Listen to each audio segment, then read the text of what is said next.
para saudara's, kumaha kabarna? Damang sadena dengan saya si Otong kembali lagi di channel Ningali Film. Pada episode kali ini kita akan membahas alur cerita dari film yang rilis pada tahun 2024 untuk bagian yang pertama. Film ini melanjutkan cerita dari season yang pertama, di mana pada ending pertama Bing Yun menusuk Fan Xian. Alasan Bing Yun menusuk Fan Xian karena dia memihak pangeran kedua demi menghindari pertumpahan darah perang saudara. Dan tidak usah berlama-lama lagi, mari kita mulai ceritanya.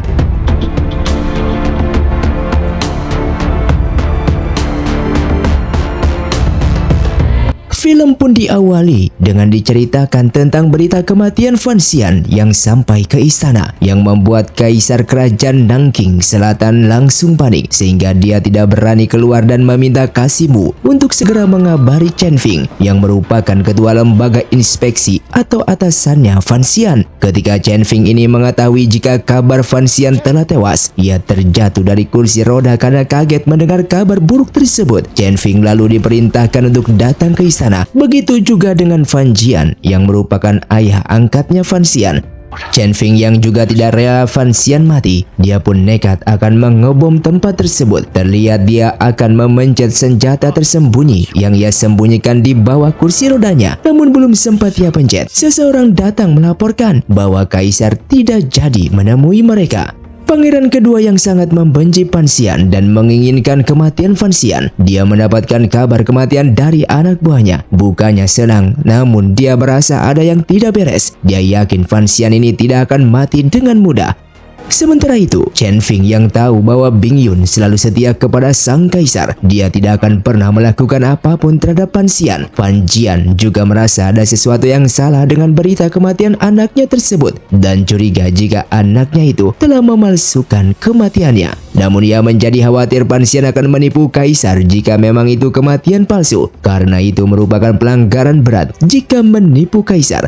Seperti yang diharapkan oleh Chen Fing dan Fan Jian, ternyata ini semua adalah kematian palsu yang dirancang oleh Bing Yun dan Fan Xian. Pedang yang digunakan oleh Bing Yun ternyata hanyalah pedang sulap. Fan Xian juga menggunakan kantong darah ayam yang telah disiapkan sebelumnya untuk membingungkan orang yang melihatnya. Sementara Qinian, ternyata dia telah menggali lubang di bawah tumpukan kayu bakar itu untuk menyelamatkan Fan Xian. Ia melemparkan tubuh babi ke dalam api dan sisa-sisa tulang yang terbakar adalah tulang babi tersebut. Fan Xian yang meminta Bing Yun untuk memimpin delegasi dalam melanjutkan perjalanan mereka, sementara dia dan Qinian bergegas kembali ke ibu kota terlebih dahulu untuk menyelamatkan orang-orang yang disandra oleh pangeran kedua. Fan Jian yang bergegas kembali ke rumahnya dan diam-diam memberitahu istrinya bahwa Fan Xian telah memalsukan kematiannya, dan dia takut jika sampai kaisar tahu bahwa Fan Xian memalsukan kematiannya tersebut, maka hukumannya adalah penggal karena telah menipu kaisar. Dia juga meminta para pelayannya untuk mendirikan tenda pemakaman di rumah mereka agar terlihat bahwa Fan Xian benar-benar telah meninggal dunia. Sementara itu Fan Xian dan Qinian mereka bergegas ke ibu kota. Mereka melihat ada altar di gerbang kota. Orang-orang turun ke jalan untuk menyampaikan bela sungkawa terhadap kematian Fan Xian. Fan Xian pun terkejut karena dia tidak menyangka berita kematiannya akan menyebar ke seluruh ibu kota dengan begitu cepat. Dia kemudian menyadari jika kaisar tahu bahwa dirinya masih hidup, maka dia akan masuk ke dalam kejahatan besar karena telah menipu sang kaisar. Oleh karena itu dia menduga bahwa pangeran kedua lah yang telah sengaja menyebarkan berita kematian Fan Xian kepada masyarakat hanya untuk membuktikan bahwa Fan Xian telah memalsukan kematiannya untuk menipu sang kaisar. Akhirnya dia tidak berani menunjukkan wajah aslinya. Dia memutuskan untuk pergi kembali ke rumah Qinian melalui jalan rahasia. Sementara itu pangeran kedua bertekad akan menangkap Fan Xian hidup-hidup untuk membuktikan bahwa Fan Xian yang telah melakukan kejahatan menipu sang kaisar. Dia juga telah mendapatkan beberapa anak buahnya di sekitar rumah Qinian untuk menangkap Fan Xian. Karena berita kematian sudah tersebar kemana-mana, Qinian kemudian menyarankan Fan Xian untuk segera pergi dan bersembunyi. Namun Fan Xian mengabaikan bujukan Qinian dan memutuskan pergi menemui kaisar untuk menjelaskan situasinya.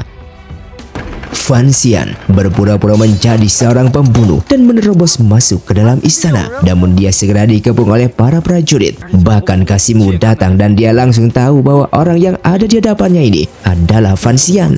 Fan Xian meminta Kasimu untuk melaporkan pesan kepada sang kaisar. Namun Kasimu tidak berani karena jika dia melaporkan itu, maka dia juga bisa mendapatkan hukuman dari kaisar. Sehingga dia hanya menyarankan agar Fan Xian untuk pergi sesegera mungkin. Jika tidak, nyawanya akan dipertaruhkan. Fan Xian menolak untuk mendengarkan nasihat itu dan bersikeras untuk menemui sang kaisar. Secara kebetulan, Chen Feng tiba tepat waktu untuk menghentikan Fan Xian yang akan nekat menemui kaisar. Dia meminta Fan Xian untuk segera pergi menjauh dan tidak datang lagi ke istana. Fan Xian kemudian menyerahkan peta kuil yang dia gambar kepada Chen Feng, di mana kuil ini dulunya sangat dicari-cari oleh kaisar. Chen Feng tahu jika Fan Xian adalah keras kepala dan mungkin dia akan tetap menemui kaisar. Ia kemudian menemui kaisar terlebih dahulu. Ia menyampaikan berita bahwa Fan Xian masih hidup. Dia pun mengucapkan kata-kata yang baik untuk Fan Xian di depan kaisar dengan berharap kaisar tidak membunuh Fan Xian.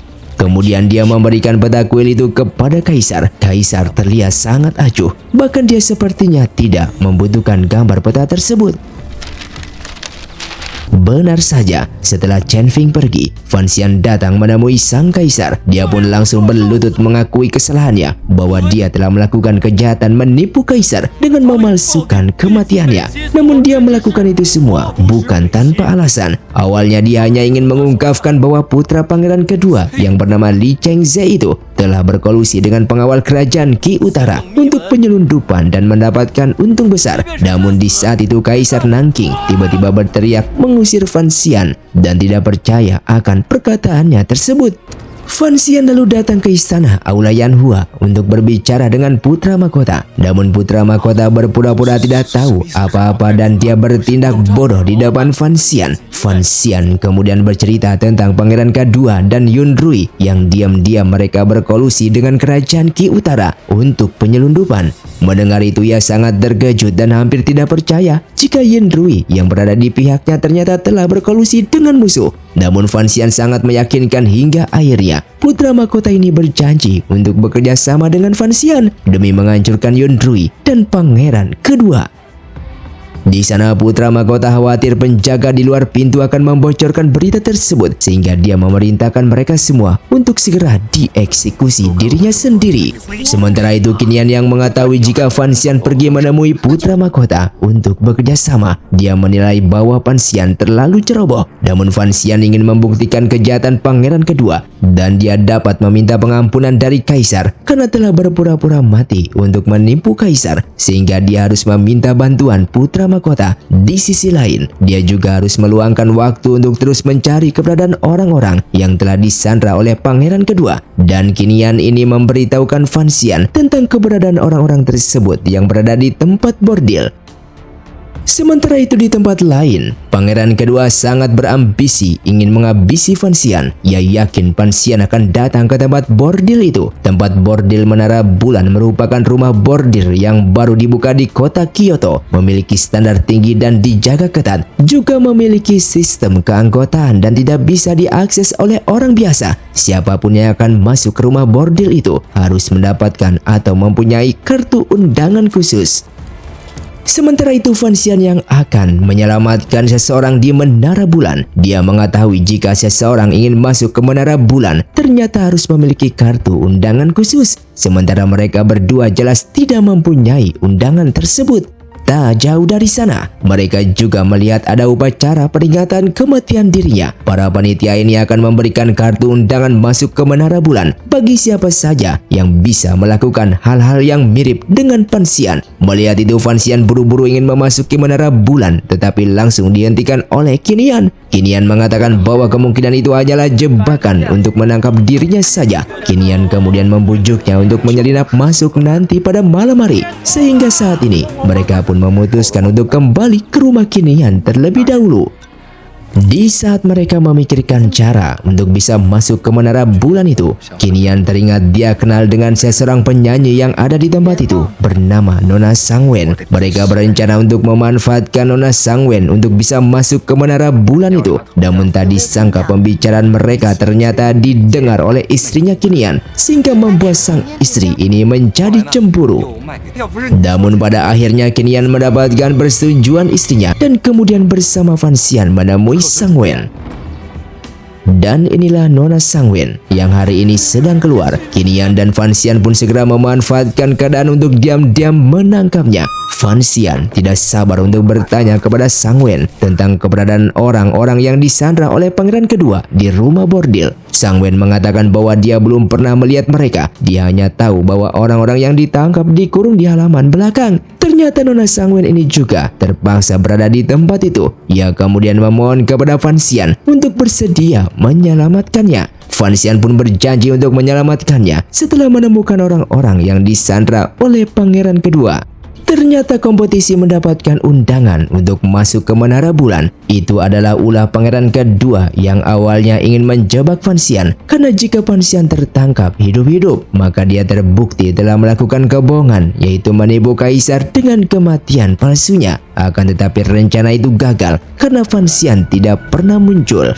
Sementara itu Fan Xian yang sedang mencari cara agar bisa masuk ke menara bulan. Dia pun bersembunyi di keranjang sayur pergi ke tempat hiburan itu. Tak disangka ada seorang kakek yang juga bersembunyi di keranjang sayur itu. Ternyata kakek ini juga akan menyelamatkan putrinya, di mana putrinya ini ternyata berada di tempat itu untuk melunasi hutangnya. Kakek itu kemudian bercerita bahwa pada awalnya dia hanyalah seseorang pengantar sayuran di istana. Namun setiap kali bertemu dengan pejabat istana yang bernama Kasimdi, dia selalu dipalak. Setiap kali dia datang mengantarkan sayur ke istana, pejabat di ini selalu mengatakan bahwa sayurnya tidak segar dan itu dianggap tidak menghormati pihak kekaisaran. Jika masih ingin menyetorkan sayuran ke istana, kakek ini dipaksa memberikan sejumlah uang hingga pada akhirnya dia menjadi punya hutang sampai 500 tael perak. Menara bulan ini dijaga ketat dan Fan Xian yang tidak bisa masuk ke sana. Dia ingin menemukan Sandra melalui sang kakek sebagai mata-mata, sehingga dia mengeluarkan semua uang yang dia miliki dan meminta bantuan Qinian. Akhirnya dia mengumpulkan cukup uang dan membayar uang tebusan 500 tael kepada sang kakek. Dia juga membantu sang kakek memenangkan kompetisi peringatan kematiannya tersebut. Di sana sang kakek menampilkan pembacaan puisi dalam keadaan mabuk yang biasa dilakukan oleh Fan Xian. Dia menampilkan pertunjukan dengan sempurna dan kemudian berhasil mendapatkan tiket untuk masuk ke menara bulan. Setelah upacara peringatan itu selesai, Fan Xian dan Qinian duduk di luar menara bulan untuk menunggu sang kakek. Setelah beberapa lama, akhirnya sang kakek pun keluar sendirian. Dia terlihat lemas menuju Fan Xian. Ternyata dia gagal menebus putrinya karena uangnya meningkat menjadi 10.000 tael. Fan Xian yang mengetahui bahwa uang tebusan itu tidaklah cukup, dia pun berjanji akan membantunya agar putrinya bisa keluar dari tempat tersebut. Namun di saat sang kakek itu mau pergi, ternyata dia terluka di bagian tubuhnya sehingga dia pun akhirnya terjatuh dan mati di sana. Ketika mereka pulang, mereka sudah tidak lagi menemukan istri dan anaknya Qinian. Qinian sangat khawatir, dia takut istrinya juga akan diculik, kemudian dimasukkan sebagai pelacur di menara bulan. Qinian yang tidak sabar lagi ingin menyelamatkan istri dan anaknya, namun itu segera dihentikan oleh Fan Xian karena itu sangatlah berbahaya. Di pagi harinya, mereka pergi ke menara bulan bermaksud menyelamatkan istri dan anak Qinian. Dia sengaja meninggalkan Qinian yang di luar dan dia masuk sendirian. Namun tak disangka ternyata Qinian ini diam-diam menemui pangeran kedua dan mengatakan bahwa Fan Xian masih hidup. Mendengar itu pangeran kedua sedikit ragu karena biasanya Qinian ini orangnya setia. Kenapa hari ini tiba-tiba dia mengkhianati Fan Xian sendiri? Ternyata Qinian berbuat seperti itu. Dia meminta agar pangeran kedua ini segera membebaskan istri dan anaknya. Pangeran kedua ini terlihat merasa heran karena mereka berdua ini sebenarnya gagal menculik istri dan anak Qinian. Mereka juga tidak tahu siapa sebenarnya yang menculik istri dan anak Qinian. Namun karena Qinian membawa kabar berita seperti itu, dia pun akhirnya memanfaatkan keadaan dan dia berjanji akan membebaskan istri juga anaknya. Jika nanti informasi tentang Fan Xian masih hidup itu memang benar, Tak ingin membuang-buang kesempatan itu, pangeran kedua segera pergi ke Menara Bulan untuk menangkap Fan Xian hidup-hidup. Sementara itu di pavilion Menara Bulan, hari itu mereka kedatangan pemilik pavilion. Mereka yang akan memeriksa rekening keuangan di tempat itu. Yuan Meng sebagai orang yang bertanggung jawab di tempat tersebut, dia tidak berani mengabaikan pemilik pavilion ini. Dia kemudian memanggil gadis-gadis meminta mereka melakukan yang terbaik untuk menyenangkan hati pemilik pavilion. Sementara Fan Xian dia masih bersembunyi di atas dan terlihat dia menaburkan sebuah bubuk memberi kode kepada Sang Wen. Pemilik pavilion pun segera masuk ke ruangan. Dia pun segera mengecek kondisi keuangan di Menara Bulan tersebut.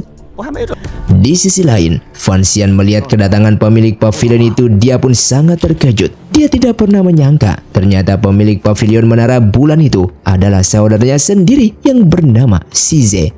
Setelah Yuan Meng pergi, Fan Xian pun turun. Shize sangat terkejut ketika melihat Fan Xian ada di depannya, karena selama ini dia mengira kalau Fan Xian ini sudah mati. Shize dengan bangganya menunjukkan di depan Fan Xian bahwa dia merupakan pemilik pavilion Menara Bulan. Namun orang tuanya sendiri tidak mengetahui bisnis suksesnya itu. Bukannya senang mendapatkan laporan seperti itu, Fan Xian ini malah menjadi marah karena dia tidak menyangka bahwa Menara Bulan yang penuh dengan kejahatan dan melakukan banyak pembunuhan ternyata adalah milik Shize, sehingga ia pun langsung mengajarnya di tempat.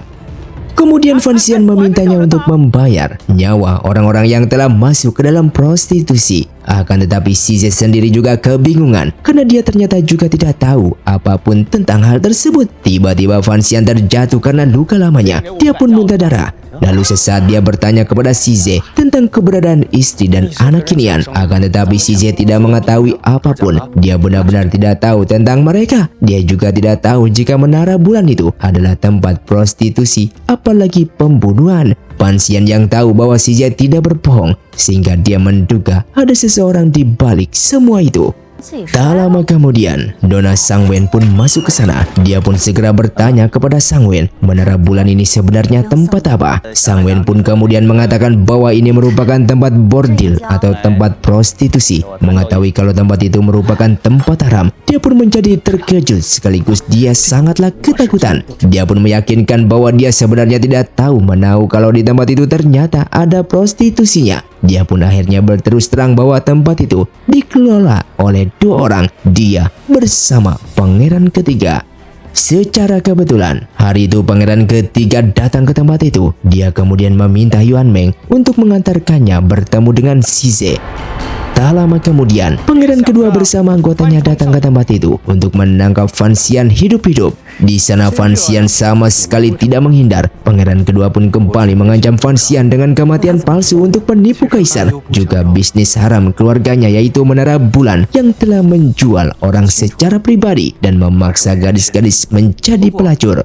Kemudian Kinian meminta pangeran kedua untuk melepaskan istri dan putrinya. Namun pangeran kedua mengakui bahwa istri dan anak perempuannya sebenarnya tidak ada pada dirinya. Di sana pangeran kedua lalu menawarkan untuk berdamai dengan Fan Xian dan berjanji akan melepaskan orang-orang yang ia sandra. Dan jika tidak, maka Fan Xian akan dibunuh tanpa ampun.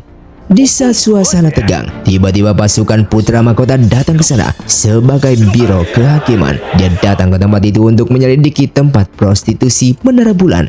Dia juga sempat menanyakan kenapa pangeran kedua ini datang ke tempat prostitusi semacam ini. Pangeran kedua pun menjelaskan bahwa kedatangannya ke tempat itu dia akan menangkap Fan Xian karena Fan Xian telah menipu kaisar dengan kematian palsunya. Mendengar seperti itu, bukannya buru-buru menangkap Fan Xian, putra mahkota malah seolah-olah tidak melihat Fan Xian ada di depannya, hingga membuat pangeran kedua menjadi kesal dan menganggap bahwa putra mahkota ini akan membantu Fan Xian. Tiba-tiba Kinian muncul di samping Fan Xian dan barulah pangeran kedua menyadari jika selama ini ternyata Kinian yang telah menipunya. Ternyata semua ini telah diatur oleh Fan Xian. Kinian sengaja berpura-pura bergabung dengan pangeran kedua. Tujuannya untuk memancing pangeran kedua ini datang di tempat itu. Pangeran kedua yang marah dan ingin menghukum Fan Xian, sehingga dia membujuk putra mahkota untuk tidak terlibat dalam masalah tersebut. Akan tetapi putra mahkota memberitahukan bahwa penanggung jawab tempat prostitusi adalah Yuan Meng. Dia bekerja sama dengan pangeran ketiga yang merupakan saudara mereka.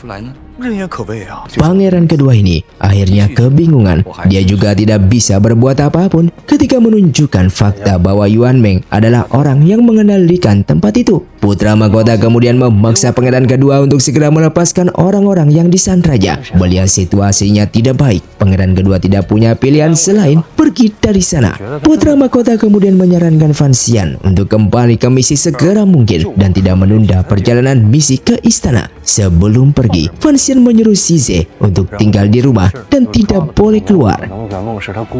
Fan Xian kemudian pulang untuk mencari istri dan putrinya. Tanpa diduga ternyata istri dan anak kinian ini selamat. Ternyata mereka ini dilindungi oleh Chen Feng. Chen Feng juga meminta istri Chen Feng ini untuk memberitahukan bahwa orang-orang yang disandra oleh pangeran kedua dalam keadaan selamat. Sementara Dabao yang masih belum percaya bahwa Fan Xian sudah mati, ia pun akan pergi ke ibu kota. Sementara Bian yang merupakan tangan kanan pangeran kedua yang diberi tugas untuk membunuh Fan Xian, dia bersama pasukannya terus mengikuti Dabao. Namun dia tidak pernah melihat Fan Xian dan hanya melihat Dabao, sehingga dia pun yakin jika Fan Xian benar-benar telah mati. Dia pun segera bergegas kembali untuk melaporkan kepada pangeran kedua. Sementara itu Fan Xian yang berada di dalam perjalanan tak disangka malah bertemu dengan Bian yang tidak pernah menyangka jika Fan Xian ini masih hidup, sehingga ia pun bergegas maju untuk membunuhnya. Fan Xian pun berhasil melompat ke tebing untuk menghindari kejaran Bian. Dia juga meminta Bian untuk menyampaikan pesan kepada pangeran kedua untuk menunggu pertempuran selanjutnya. Fan Xian bersama Qinian akhirnya bertemu dengan pasukannya. Namun tiba-tiba ketika dia hendak membuang abu jenazah, dia melihat pasukan di belakang mereka dan ternyata itu adalah putri tertua dari kerajaan Qi Utara. Akhirnya dia mengetahui jika Kaisar Qi Utara ternyata telah membuat keputusan dadakan untuk membiarkan putri tertua menikah dengan pangeran tertua kerajaan Nanking. Sementara itu di kediaman pangeran kedua, ternyata dia telah tahu jika pangeran pertama Nanking akan kembali ke ibu kota. Dia kemudian mendapatkan ide akan membuat pangeran pertama dan Fan Xian masuk ke ibu kota secara bersama-sama melewati jalan yang sama, dan dia akan memicu konflik di antara keduanya. Di sisi lain, Bing Yun mengingatkan kepada Fan Xian bahwa berita kematiannya sudah tersebar dan jika nanti ketahuan Fan Xian ini memalsukan kematiannya, itu hanya akan menimbulkan kemarahan para warga yang saat ini peduli terhadap Fan Xian. Mendengar hal itu, Fan Xian kemudian baru menyadari bahwa ini merupakan masalah serius. Dia juga tahu bahwa orang-orang yang menyebarkan berita kematiannya adalah pangeran kedua. Namun tiba-tiba Fan Xian mendapatkan sebuah ide. Dia pun kemudian menemui putri kerajaan Qi Utara.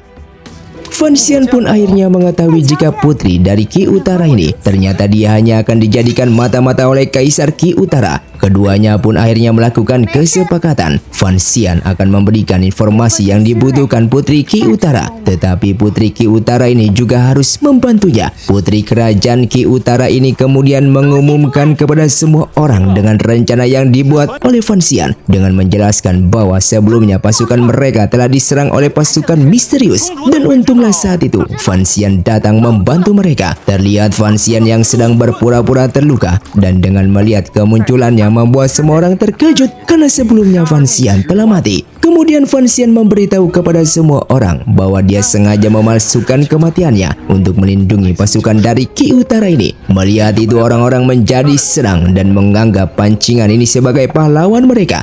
Dan akhirnya kematian Fan Xian yang hidup kembali itu menjadi masuk akal. Mereka pun akhirnya melanjutkan perjalanan untuk sampai ke ibu kota. Singkatnya, Fan Xian bersama pasukannya sudah berada di luar gerbang Qi Utara. Namun dia segera mendapatkan informasi jika pangeran pertama juga akan datang di hari yang sama.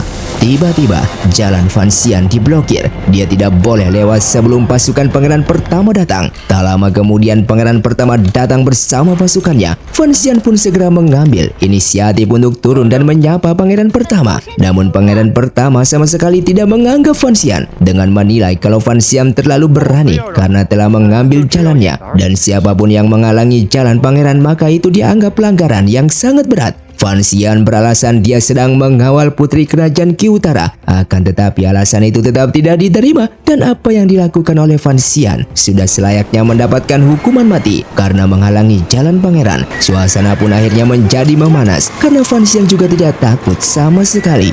Tiba-tiba datang hembusan angin bertiup dari langit. Pasir berterbangan hingga mereka tidak bisa melihat satu sama lain dan suasana segera menjadi kacau. Pada saat yang kritis, putra mahkota tiba tepat waktu untuk meredakan pengepungan. Dia dengan hangat menyambut pangeran pertama dan dengan membujuk rayunya, dia mencoba mendamaikan keduanya. Sementara itu di balik gerbang, pangeran kedua dan pangeran ketiga sedang menunggu kedatangan pangeran pertama. Dan pangeran kedua ini berharap bahwa pangeran pertama dan Fan Xian sedang bentrok di luar gerbang. Namun tak disangka ternyata mereka malah masuk bersama. Kaisar Nanking kemudian memanggil keempat pangeran bersama dengan Fan Xian. Kaisar Nanking lalu meminta Fan Xian untuk memberitahu semua orang tentang perjalanannya ke kerajaan Qi Utara. Fan Xian pun mengungkapkan apa yang ia ketahui dengan mengatakan bahwa pangeran kedua dan Yun Rui telah melakukan penyelundupan dengan pengawal Qi Utara. Mendengar hal itu, pangeran kedua buru-buru berlutut dan menjelaskan bahwa Fan Xian telah menjebaknya. Kaisar Nanking kemudian meminta Fan Xian untuk memberikan bukti yang meyakinkan, karena jika tidak ada bukti maka itu masuk ke dalam kategori kejahatan dan hukumnya adalah hukuman penggal. Fan Xian pun sedikit kebingungan karena saksinya telah meninggal, namun dia mengatakan bahwa dia akan menyelidiki ulang untuk membuktikan kebenaran semua yang ia katakan. Mendengar hal itu, pangeran kedua melihat kaisar ini membelanya. Dia kemudian berbicara yang baik-baik tentang Fan Xian. Bahkan dia memuji adiknya Fan Xian, sehingga dia mengusulkan kepada kaisar agar adik perempuan Fan Xian ini dinikahkan dengan anak buahnya. Mendengar usulan itu, kaisar pun langsung setuju dan membuat Fan Xian menjadi kesal karena jelas dia tidak menginginkan adiknya menikah. Putra mahkota lalu datang dengan memintanya untuk bersabar dan perlahan-lahan mengumpulkan bukti, karena jika tidak maka Kaisar Nanking juga tidak akan percaya pada laporan Fan Xian. Meskipun para saksi sudah meninggal, namun Fan Xian masih mengetahui jalur penyelundupan pangeran kedua melalui kota Sijia, sehingga ia meminta putra mahkota untuk segera mengirim orang ke kota Sijia untuk mengumpulkan bukti. Dan putra mahkota mengatakan bahwa anak buahnya sudah ke sana, akan tetapi kota itu sudah dibakar oleh pangeran kedua yang hanya meninggalkan puing-puing dan tidak meninggalkan petunjuk bukti di tempat kejadian. Permaisuri ini adalah ibu kandungnya putra mahkota. Ternyata putra mahkota lah yang sebenarnya membakar kota Sijia, dan tujuannya hanya untuk memperdalam kebencian antara Fan Xian dan pangeran kedua.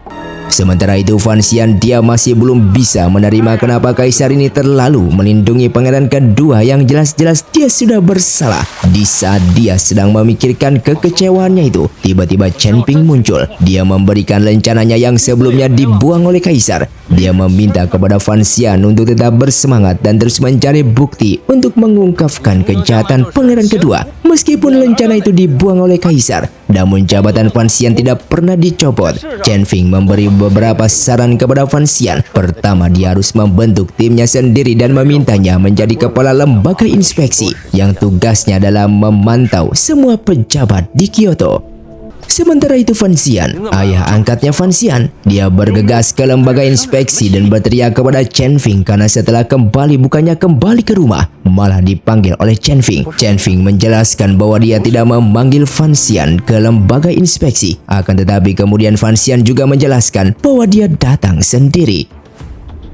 Fan Xian yang sudah lama mendengar tentang pengalaman di istana dan mengatakannya untuk tidak berurusan langsung dengan pangeran kedua, apalagi bertindak terlalu tergesa-gesa. Fan Xian lalu menemui Fan Ruo setelah dia sampai di rumah. Tanpa diduga Fan Ruo akan melarikan diri dari pernikahannya dengan membawa barang bawaannya. Akan tetapi dia segera kembali. Dia percaya bahwa Fan Xian akan membatalkan pernikahannya dan Fan Xian juga berjanji untuk membantunya. Fan Jian yang mendengar bahwa Size menjalankan bisnis haram yaitu rumah bordel tanpa memberitahu mereka, sehingga dia menghubungi Size untuk pulang. Fan Xian memberitahu ayahnya bahwa Size ini dijebak oleh pangeran kedua dan satu-satunya cara untuk menyelamatkan Size adalah dengan mengirim Size keluar untuk sementara waktu demi keamanan. Setelah melalui beberapa pertimbangan, akhirnya Size pun setuju untuk meninggalkan rumah demi keamanan dirinya sendiri. Singkatnya, akhirnya Size pun bersedia meninggalkan rumahnya untuk menghindari tuduhan pangeran kedua. Lalu sang ayah keluar untuk mengantar putranya ini pergi. Dia berharap Size akan segera kembali. Fan Xian kemudian memintanya untuk menemukan Dabao segera mungkin setelah tiba di Qi Utara dan memintanya untuk merahasiakan masalahnya. Fan Xian lalu mengantar Size sampai gerbang kota dan Bing Yun secara khusus memilih beberapa orang dengan keterampilan bela diri yang baik dari berbagai tempat untuk mengawal Size sampai ke Qi Utara. Kemudian Fan Xian pergi menemui Wan atau kekasihnya. Namun sayangnya dia tidak bertemu dengan kekasihnya tersebut dan hanya bertemu dengan Ling Kekasihnya itu hanya meninggalkan sebuah pesan kepada Fan Xian agar dia bisa bekerja dengan tenang. Namun ternyata setelah Fan Xian pergi dari sana, Wan yang bersembunyi lalu muncul ke hadapan Ling Alasan ia bersembunyi karena Wan tidak ingin membuat Fan Xian memikirkan dirinya supaya Fan Xian bisa fokus dalam misinya tersebut. Singkatnya, Fan Xian pun sudah diangkat oleh Chen Feng menjadi kepala lembaga inspeksi. Tujuannya adalah untuk menghancurkan pangeran kedua. Pertama-tama Fan Xian melakukan inspeksi ke biro pertama, di mana biro pertama ini adalah lembaga yang menerima pertama kali kiriman bahan makanan. Ketika Fan Xian sampai di biro pertama, dia melihat keranjang kiriman ikan yang terlantar di halaman. Padahal menurut keterangan Bing Yun bahwa ikan ini termasuk jenis ikan yang mahal. Ketika dia melakukan inspeksi di dalam, ternyata orang yang bertugas memeriksa ikan itu, mereka malah asyik main judi di dalam, sehingga Fan Xian pun marah. Akhirnya diketahui mereka ini telah bekerja sama dengan Biro Bahan Makanan, di mana ketua dari Biro Bahan Makanan yang bernama Kasim D yang mengetahui jika Fan Xian datang ke tempat itu untuk mengecek tempatnya. Kasim D menjadi bergemetar. Dia ketakutan jika sampai korupsinya ketahuan. Begitu bertemu dengan Fan Xian langsung memberikan buku rekening dan dia bertanya apakah Kasim D kenal dengan seseorang kakek tua penjual sayur yang dulu sayurannya pernah dianggap tidak segar. Kemudian kakek itu mendapatkan denda. Namun Kasim D ini berpura-pura lupa untuk menyelamatkan nyawanya. Dikarenakan sebelumnya dia telah mendengar jika biro bahan makanan itu akan disegel oleh Fan Xian, dia pun bermaksud menyuap Fan Xian agar Fan Xian tidak menyegel tempatnya itu. Tanpa diduga ternyata Fan Xian mau menerima uang tersebut. Bahkan dia membuka di depan umum dan isi dari amplop itu adalah uang 3.000 tael. Melihat itu Bing Yun tidak mengerti kenapa Fan Xian menerima uang tersebut. Akan tetapi Fan Xian malah mengatakan meminta Bing Yun untuk melaporkan apa yang baru saja terjadi kepada para menteri bahwa dia telah menerima suap. Di sini pangeran kedua merasa bingung. Dia tidak mengerti mengapa Fan Xian terbuka menerima suap dari Kasim D di depannya. Pangeran kedua sebenarnya bisa saja menyingkirkan Fan Xian dengan kasus ini. Namun dia masih ragu sebenarnya apa maksud dan tujuan Fan Xian seperti itu. Di pagi harinya, Kaisar mendapatkan laporan dari beberapa menteri yang melaporkan bahwa Fan Xian menerima suap dari Kasim D. Bukannya membaca laporan tersebut, dia malah meminta agar surat laporan itu diberikan kepada Fan Xian langsung. Setelah Fan Xian membaca surat laporan para menteri yang melaporkan, dia pun segera mengirimkan balasan kepada para menteri yang sebelumnya telah melaporkannya. Dia memberikan tulisan yang isi tulisannya itu sangat mengejek. Dia mengucapkan dalam tulisan itu hanya menggonggong, namun tidak bisa menggigit. Yang intinya Fan Xian ini menyamakan para menteri di sana dengan seekor anjing.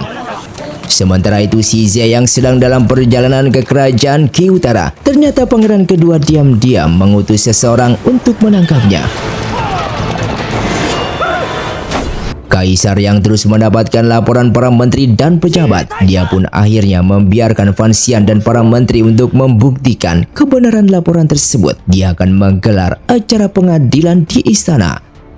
Hari persidangan pun tiba semua. Menteri hadir di sana termasuk keempat putra pangeran. Terlibat juga Chen Ping dan Fan Jian. Mereka juga mengikuti persidangan itu. Tak lama kemudian Kaisar pun datang ke sana. Kaisar kemudian menunjukkan surat pembelaan dari Fan Xian. Surat pembelaan itu kemudian ditujukan kepada semua pejabat yang ada di tempat tersebut. Fan Xian pun menyangkal bahwa dia tidak pernah menerima surat dan tidak ada saksinya. Kasim D pun kemudian dipanggil sebagai pemberi suap. Ternyata sebelumnya Fan Xian telah memberikan daftar kejahatan yang dilakukan Kasim D kepada ketua menteri ini, sehingga Kasim D pun akhirnya tidak dapat mengelak. Dia pun harus menjalani hukuman sesuai perbuatan yang telah ia lakukan.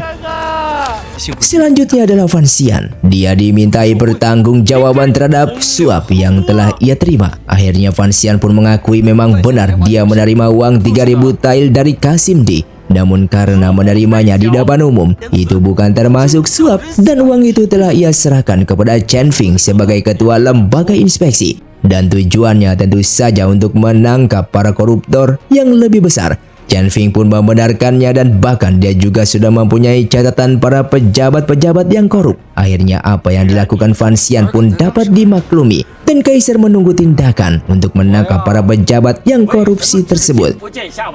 Sebenarnya Kaisar Nanking sudah lama mengetahui bahwa orang yang ingin diselidiki Fan Xian adalah pangeran kedua putranya. Namun Chen Feng merasa bahwa pangeran kedua dipengaruhi oleh orang-orang atau pejabat yang memiliki motif tersembunyi dan seseorang harus melangkah maju untuk melenyapkan para pengkhianat ini, dan hanya Fan Xian adalah orang yang paling cocok untuk melakukan tersebut. Akan tetapi Kaisar Nanking sepertinya tidak menyetujui perkataan itu. Meskipun Fan Xian tidak mengatakan di depan umum bahwa orang yang ingin dia selidiki adalah pangeran kedua, sehingga pangeran kedua datang bertamu dengan Fan Xian untuk menanyainya pejabat korupsi yang diserahkan oleh Chen Feng apakah semua bawahannya. Di sana pangeran kedua menawarkan untuk berdamai dengan Fan Xian, akan tetapi Fan Xian tidak menyetujuinya hingga terjadi suasana yang sangat tegang. Dan tiba-tiba Bian datang untuk mendukung pangeran kedua bersama anak buahnya. Namun ternyata Fan Xian juga tidak sendiri. Pangeran kedua kemudian mengancam bahwa dia akan mengirim orang untuk mengejar Size dan segera menangkapnya dengan tuduhan bahwa Size telah mendirikan rumah prostitusi. Pangeran kedua kemudian mengirim Bian ke Menara Bulan untuk membuat kasus di sana. Saat itu hujan deras dan Yuan Meng terlihat meninggalkan Menara Bulan di tengah hujan itu. 3 orang seruan pangeran kedua menyerang Menara Bulan. Mereka menyeret seorang perempuan keluar dari gerbang dan memukulinya di jalan sampai mati. Sementara itu di Biro Kejaksaan, pemimpin kejaksaan yang sedang menyelidiki pejabat yang korupsi, ternyata mereka mendapati kebanyakan pejabat yang korup itu adalah mereka anak buahnya pangeran kedua. Tiba-tiba dia menerima kabar bahwa penyanyi di Menara Bulan diserang sampai mati di jalan, dan Yuan Meng orang yang bertanggung jawab di tempat itu melarikan diri dan hanya meninggalkan sebuah surat sebelum dia pergi dengan menunjukkan bahwa pemilik Menara Bulan adalah Size. Sementara itu Fan Xian dia segera bergas ke Menara Bulan setelah dia mendengar berita tersebut. Dia pun membuka mayat itu dan ternyata orang yang meninggal dunia dibunuh itu adalah Nona Sangwen. Dan film pun bersambung. Terima kasih untuk kalian yang sudah menonton video ini sampai habis. Sampai jumpa di video selanjutnya. Saya pamit ulang dari Ningali Film. Saya undur diri dan salam Sundaders.